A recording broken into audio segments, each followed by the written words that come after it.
saya percaya hati kita selalu ada shalom. Apa itu shalom? Damai sejahtera.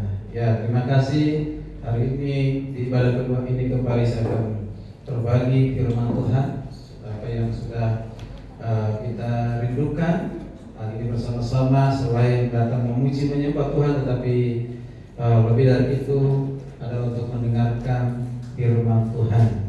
Bapak Ibu kasih Tuhan, nas yang sama yang sudah disampaikan di khotbah di ibadah pertama, yaitu kitab Efesus pasal yang ke-5. Efesus pasal yang ke-5, mari kita perhatikan bersama-sama surat Paulus kepada jemaat di Efesus pasal yang ke-5. Saya akan baca 17-18 dan loncat ke ayat 21, 22 sampai nanti akan di terakhir di pasal 6 ayat 6 sampai 4. Pasal 6 sampai 4. Oke, baik, saya akan membaca.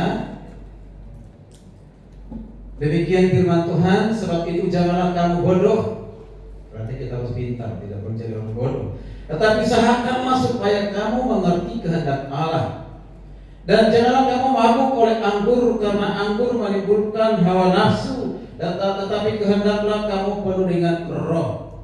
Ayat 21, dan rendahkanlah dirimu seorang kepada yang lain di dalam takut akan Kristus. Ayat 22 sampai ayat yang ke-33, ini ayat yang sudah sering firman Tuhan sudah kita dengar pada saat-saat biasanya konseling pernikah ataupun ibadah pernikahan. Saya akan baca, hai istri, tunduklah kepada suamimu seperti kepada Tuhan. Karena suami adalah kepala istri, sama seperti Kristus adalah kepala jemaat.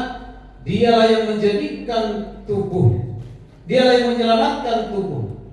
Karena itu sebagaimana jemaat tunduk kepada Kristus, demikianlah juga istri kepada suami dalam segala sesuatu. Hai suami, kasihilah istrimu sebagaimana Kristus telah mengasihi jemaat dan telah menyerahkan dirinya baginya, memandikannya dengan air dan firman,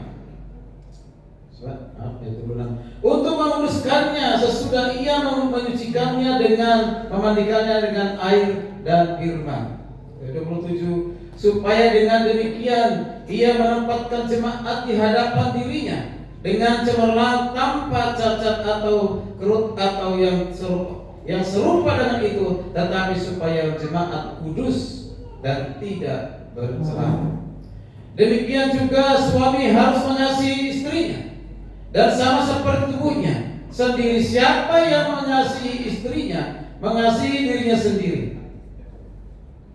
Ayat 29, sebab tidak pernah orang membenci tubuhnya sendiri, tetapi mengasuhnya dan merawatnya, sama seperti Kristus terhadap jemaat. Karena kita adalah anggota tubuhnya. Sebab itu laki-laki akan meninggalkan ayahnya dan ibunya dan bersatu dengan istrinya, sehingga keduanya menjadi satu daging. Rahasia ini besar, tetapi yang aku maksudkan ialah hubungan Kristus dan jemaat.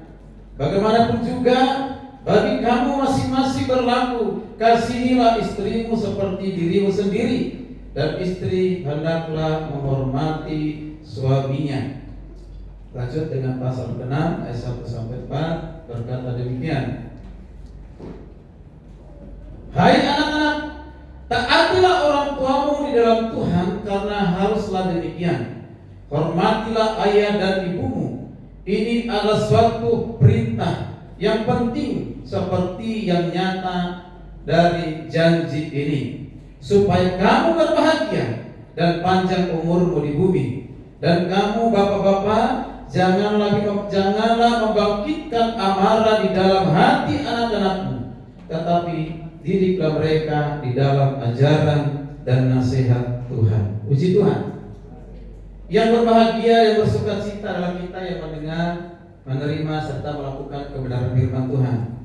Jemaat yang dikasihi Tuhan, saya akan mengulang membaca ayat 17 yang berkata demikian di pasal yang ke-5. Sebab itu janganlah kamu bodoh, tetapi usahakanlah supaya kamu mengerti kehendak Tuhan. supaya kamu mengerti kehendak Tuhan. Rasul Paulus mengatakan kepada jemaat di Efesus, "Hai jemaat Efesus, usahakanlah supaya mengerti kehendak Tuhan." Paulus mengatakan demikian, berarti ini adalah sesuatu yang sangat penting, yaitu mengerti kehendak Tuhan. Saya pikir bukan hanya jemaat di Efesus, tapi kita semua orang-orang percaya harus tahu, harus mengerti apa kehendak Tuhan dalam kehidupan kita. Amin. Apa kehendak Tuhan dalam kehidupan kita? Kalau sudah kita tahu apa kehendak Tuhan dalam kehidupan kita, maka ada suatu usaha yang kita lakukan untuk mengikuti, mentaati kehendak Tuhan. Tentu banyak apa yang menjadi kehendak Tuhan dalam kehidupan kita. Tuhan berkehendak supaya semua manusia diselamatkan. Tuhan tidak berkehendak ada yang binasa, tapi kenyataannya banyak yang binasa. Petrus 3:9 mengatakan demikian. Tuhan tidak menghendaki satu pun binasa, tapi Tuhan menghendaki supaya mereka bertobat dan diselamatkan. Tuhan tidak pernah berkehendak orang masuk neraka, tapi itu keputusan dari manusia itu sendiri. Jadi kehendak Tuhan supaya setiap kita yang percaya kepada Kristus diselamatkan. Karena kehidupan ini bukan hanya kehidupan yang sekarang, tapi kehidupan untuk selama-lamanya. Apa kehendak Tuhan dalam kehidupan kita? Selagi masih ada kesempatan di tengah-tengah dunia ini, Tuhan menghendaki supaya kita terus belajar mengenal Tuhan. Pengenalan yang benar akan Tuhan akan membuat kita semakin mencintai, mengasihi Tuhan lebih dari apapun. Pengenalan yang benar akan Tuhan agar kita menjadi anak-anak Tuhan, umat Tuhan yang setia di dalam mengiring Tuhan, melayani Tuhan dalam segala situasi dan segala kondisi apapun. Karena kita sudah tahu siapa yang kita cintai, karena Yesus Kristus Tuhan kita itu. Pengenalan yang benar akan Tuhan tidak akan pernah meninggalkan Yesus dengan alasan apapun. Entah itu alasan calon suami, calon istri, alasan pekerjaan, jabatan, godaan yang lain. Kalau dia sudah mengenal.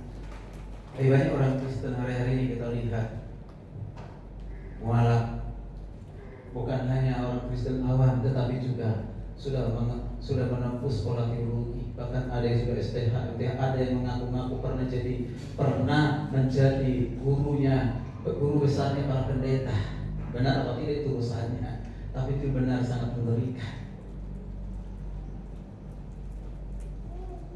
Apapun alasannya, mungkin tawaran kemegahan dunia, tawaran jabatan, apapun yang ditawarkan secara dunia ini yang menyenangkan keinginan daging, yang sifatnya sementara ini, dia tidak akan pernah meninggalkan imannya kepada Yesus. Mengapa? Karena dia sudah mengenal dengan benar siapa Yesus Kristus. Sekali Yesus, selamanya Yesus. Amin. Itu kehendak Tuhan, Bapak Ibu. Kehendak Tuhan supaya kita diberkati, ya. Kehendak Tuhan supaya hidup kita berkecukupan, ya. Kehendak Tuhan supaya kita mengalami mujizat dalam kehidupan itu, iya. Kehidupan kita supaya panjang umur, sehat selalu, iya. Dan itu menjadi harapan kita, kerinduan kita setiap hari. Tapi satu hal yang Tuhan sampaikan kepada kita hari ini melalui Rasul Paulus kepada jemaat Efesus, kehendak Tuhan supaya saudara dan saya dipenuhi oleh Roh Kudus. Saya ulang sedikit khotbah tadi pagi karena ada yang baru hadir hari ini, tapi ada juga semua pemain musik dan juga tadi tim worship leader. Sekalipun saya ulang tetap menjadi berkat. Amin. Saya sudah singkat, tapi sebelum ke situ sekali untuk mengingatkan, ada seorang anak muda, dia mengidolakan seorang pengkhotbah. Kemarin pengkhotbah ini menyampaikan firman Tuhan, selalu ikut, dia senang. Dia mengikuti ibadah di satu gereja Yang didulukan ini khotbah di sini. Dia mendengarkan khotbah dengan penuh perhatian dan semangat, antusias luar biasa. Dan dia merasa diberkati dengan firman Tuhan disampaikan itu. Karena dia merasa sangat diberkati dengan firman Tuhan itu, ada rasa syukur kepadanya dan ucapan terima kasih. Pada saat salam-salaman di buat jemaat pulang, anak muda salam Pak Pendeta, terima kasih firman Tuhan hari ini dahsyat luar biasa, sangat menegur saya, menguatkan saya. Lalu bertanya, Pak Pendeta hari ini khotbah di mana lagi? Oh, ada di gereja tidak jauh dari sini, nanti sore. Saya pasti datang Pak Pendeta. Hari datang dengan orang yang sama yang didolakan khotbah, dengan tema yang sama, nas Alkitab yang sama, penjelasan yang sama. Dia mulai tidak antusias, tidak semangat. Dia hanya tertunduk. Apa Pendeta ini? Khotbahnya kok itu lagi, apakah ada yang lain? Tapi sementara jemaat yang lain sangat merasa diberkati dengan firman Tuhan itu. Haleluya, puji Tuhan. Mereka dijamah, mereka ditegur, tapi dia terdiam. Malah yang adalah kekecewaan. Waktu pulang, salam-salaman. Salam Pak Pendetanya. Pak Pendeta, hari ini saya sangat kecewa dengan khotbahnya Pak Pendeta. Saya kehilangan semangat. Pak Pendeta nanya, mengapa? Tadi pagi Pak, khotbahnya Bapak tuh hebat dan luar biasa. Saya berpikir hari ini khotbahnya Bapak, ini Pak Pendeta ini khotbah yang berbeda. Tapi saya hari ini sangat kecewa karena Bapak khotbah lagi dengan khotbah yang sama. Apa itu? Jadi Pak Pendeta bilang, nah, tadi pagi kamu datang karena kepenuhan roh. Kamu senang untuk mendengarkan firman Tuhan. Tapi hari ini sore di ibadah gereja ini kamu datang dengan keinginan daging. Bukan karena firman. Karena firman Tuhan itu tidak pernah usang. Firman Tuhan itu selalu baru tiap hari. Amin. Amin. Maka hari ini yang mendengarkan firman yang sama tidak ada seperti anak muda itu. Amin. Sekedar mengingatkan Bapak Ibu kasih Tuhan. Kembali kepada tadi, apa kehendak Tuhan? Kehendak Tuhan dalam kehidupan kita supaya kehidupan kita dipenuhi oleh Roh Kudus. Kata dipenuhi artinya dikuasai, dikendalikan oleh Roh Allah, oleh Roh Kudus. Kata dipenuhi oleh Roh Kudus dalam ayat yang ke-18 itu kata perintah. Kalau kata perintah berarti itu kehendak Tuhan. Kalau itu kehendak Tuhan berarti kita harus dipenuhi, dikuasai oleh Roh Kudus. Itu bukan hanya kata perintah yang harus kita kerjakan, yang harus kita taati, yang harus kita lakukan, tapi ingat, dipenuhi Roh Kudus bukan bergantung kepada kekuatan kemampuan kita, tetapi karena pimpinan dari kuasa Tuhan, yaitu siapa? Kuasa Roh Kudus. Itu bekerja secara kontinu, bukan hari ini dipenuhi, besok tidak. Hari ini hidup keinginan daging, keinginan dunia, besok hari Minggu baru dipimpin oleh Roh Kudus. Tidak demikian. Itu harus penting. Setiap saat kita harus dipimpin, dikuasai oleh Roh Kudus. Lalu siapa yang dipimpin oleh Roh Kudus? Dikatakan kamu. Kamu ini berbicara kepada siapa? Jemaat Efesus dalam konteks itu. Tapi kamu dalam konteks semua orang percaya, bukan hanya orang tertentu. Lalu apa tandanya? Buktinya orang dipenuhi oleh Roh Kudus.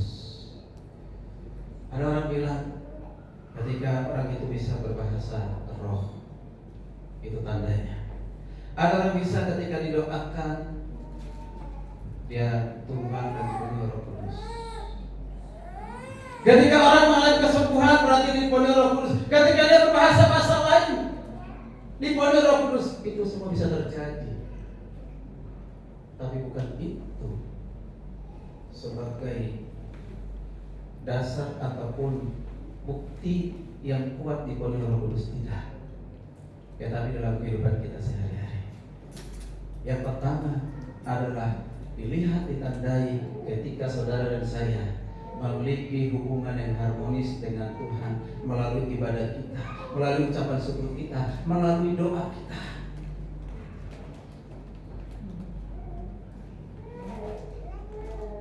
Setiap hari kita lihat ini orang sering beribadah nggak, cinta ibadah nggak? Kalau kita cinta Tuhan, cinta Alkitab. Kalau kita cinta Tuhan, pasti cinta ibadah. Dan ada mengatakan aku mengasihi Tuhan tapi menjauhkan diri dari ibadah. Aku mengasihi Tuhan tapi menjauhkan diri membaca Alkitab, tidak mau dengar firman Tuhan. Aku mencintai Tuhan tetapi tidak malas untuk berdoa. Maka itu adalah cinta gombal. Manusia sendiri kalau dikatakan mencintai suatu pasangan, terutama yang pacaran atau suami istri, kalau dia mencintai tapi hanya dengan perkataan, tidak ada perbuatan, apa suka? Tidak. Harus dengan apa? Perbuatan. Sehingga kita percaya. Kalau hanya dengan perkataan tidak. Bapak Ibu dikasih Tuhan, ini saya sudah berkata tadi pagi. Berikutnya kita lihat yang kedua, memiliki hubungan yang baik dengan sesama. Saya ini bukannya. Ya, tetap yang tadi pagi. Ya. Ayat 21 saya akan baca. Ayat 21 dikatakan, dan rendahkanlah dirimu seorang kepada yang lain di dalam takut akan Kristus. Perhatikan kata kerja, rendahkanlah dirimu seorang kepada yang lain di dalam takut akan Kristus. Kata kuncinya rendahkanlah dirimu. Kata rendahkanlah dirimu, ini satu menunjukkan bagaimana hubungan kita dengan sesama kita. Kalau hubungan kita dengan Tuhan harmonis, kita mengasihinya, mencintainya dengan kita berdoa, beribadah, mengucap syukur, mau dengarkan firman Tuhan, itu pasti mempengaruhi kehidupan kita, hubungan kita kepada sesama kita. Seperti hubungan Kristus dengan jemaatnya, seperti jemaat kepada Kristus.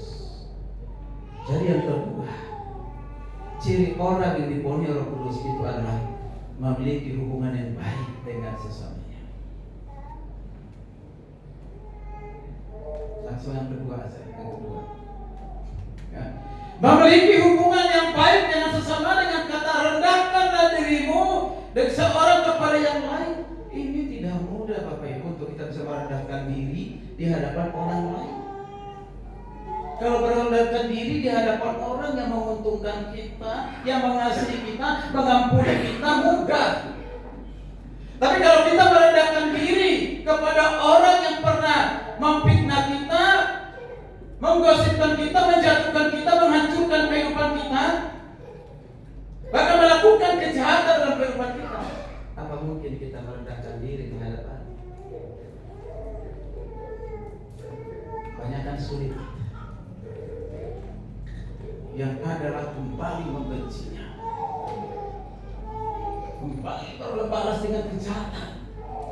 Yang jahat dibalas dengan kejahatan. Padahal dia sudah tahu firman Tuhan, balaslah kejahatan dengan kebaikan. Berdoalah, berkatilah mereka yang menganiaya kamu, sehingga ditampar pipi kiri, mereka pipi kanan. Wow, Pak Pendeta itu terlalu berat, tak mungkin. Keinginan daging tidak mungkin. Keinginan setan juga tidak mau hal itu kita lakukan.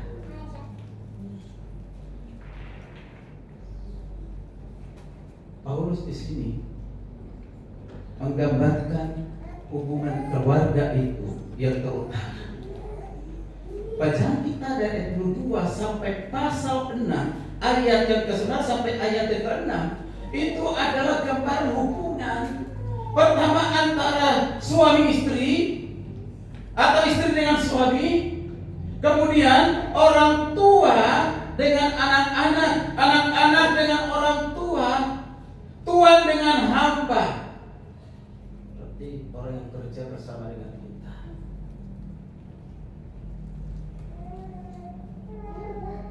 Bagaimana kita bisa melihat orang dikuasai Roh Kudus? Lihatlah keluarganya. Bukan hanya lihat ibadahnya, lihat keluarganya. Mengapa kalau di hari Minggu di gereja bisa saja puji Tuhan, haleluya. Yesus dahsyat, luar biasa, Kau sangat baik dan sangat baik Tuhan, puji Tuhan. Tapi apakah itu demikian di dalam kehidupannya sehari-hari? Kalau demikian berarti hebat. Tapi kenyataannya tidak demikian. Pernah saya mengikuti KKR anak muda. Wow, dahsyat, anak-anak mudanya itu baru nyanyi. Wah, loncat-loncat, luar biasa dahsyat. Di samping saya itu hampir tidak terkontrol diri, sampai sikut sana sikut sini, luar biasa. Nyanyian bersorak-sorai luar biasa. Bukan satu kebetulan, waktu bubar KKR itu jalan bersama-sama dengan anak muda lain. Pada saat mereka ngobrol satu sama lain, yang keluar dari mulutnya adalah kata-kata yang kasar. Monyet lu. Kau kata-kata yang merusak, saya kaget. Luar biasa.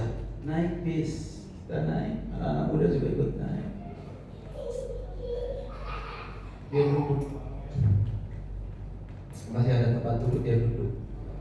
Ada ibu-ibu sedang berdiri di situ.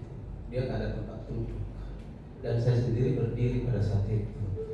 Karena anak muda ini yang baru berangkat KKR tega sekali melihat ibu itu sudah sampai berdiri berpihak kayak begini. Hanya lirik-lirik masa bodoh gitu. Anak muda, kamu kan masih muda. Biarkan ibunya duduk, kamu berdiri. Awalnya nggak mau. Kasihan ibunya. Bukankah kamu baru pulang dari KKR? Praktekkan. Iya, betul ini. Saya dikasih. Ini salah satu contoh. Orang yang baru saja beribadah bersorak-sorai memuji Tuhan, menyembah Tuhan. Apakah demikian dalam kehidupan sehari-hari? Belum tentu. Maka saya katakan tadi, hubungan yang harmonis dengan Tuhan, kalau itu dilakukan dengan segenap hatinya, dengan segenap jiwanya, dipimpin oleh Allah, dipimpin oleh Roh Kudus, maka itu pasti mempengaruhi hubungannya dengan sesamanya, dimulai dengan suami istri. Mari kita lihat bersama-sama kasih Tuhan. Rendahkan diri kepada orang yang lain itu ditandai dari yang pertama. Kita perhatikan, kita harus tahu apa tanggung jawab kita di dalam keluarga. Apa tanggung jawab kita dalam keluarga? Kalau kita sudah tahu apa tanggung jawab kita dalam keluarga, sudah tahu, maka kita harus belajar, berusaha melakukan itu. Kalau dikatakan, hai istri, tunduklah kepada suamimu seperti kepada Tuhan. Karena suami adalah kepala, istri sama seperti Kristus adalah kepala jemaat. Dialah yang menyelamatkan tubuh. Perhatikan Bapak kasih Tuhan. Kata kerja yang paling penting, tunduklah, diulang lagi di ayat 24. Karena itu bagaimana jemaat bisa jemaat tunduk kepada Kristus, demikian juga istri kepada suami di dalam segala sesuatu. Ini kepada istri-istri dulu ya.